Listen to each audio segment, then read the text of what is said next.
Dan, good to see you today. So how do you think, tell us about the warning from North Korea telling international embassies to evacuate their staff. I mean, it sounds pretty dire.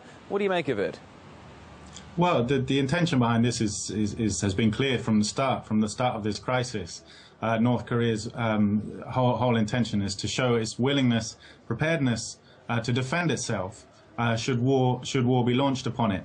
Of course, every year we have these massive provocations of joint US and South Korean war games, exercises right on the borders of North Korea. This year the provocations were stepped up to actually simulate a nuclear missile attack on North Korea.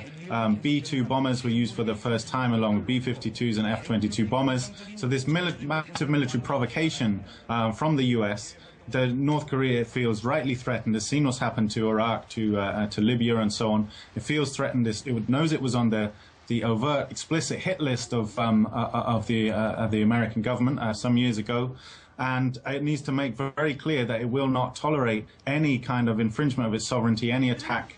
And that this is what all of this is about, is to show that it's willing to defend itself. Well, it's certainly making steps that some might assume to do so. Dan, just a moment here. We've been getting reports in the past few minutes of quite a large, 6+ magnitude earthquake near North Korea.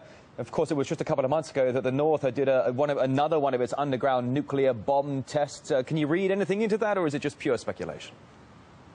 Well, I think we should wait and see what happens. But of course, constantly, North Korea has this policy called the Army First policy, where it's constantly trying to develop its nuclear and its military resources to defend itself. I mean, again, like the lessons of Libya and Iraq were very clear.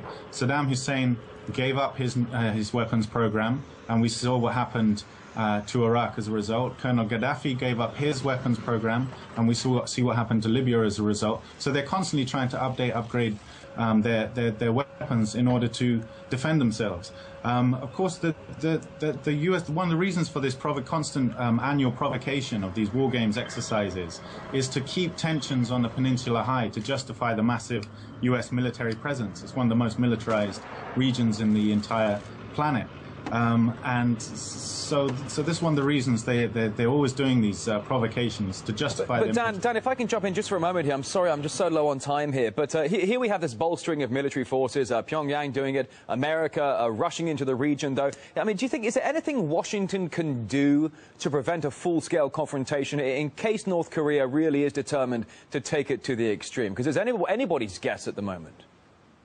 Yeah, of course they can stop launching these all-out provocations. They can stop simulating nuclear strikes against North Korea on the border of North Korea. Very easy what they can do. The thing is, they would love to occupy North Korea. They would love to have troops right up on the border of China.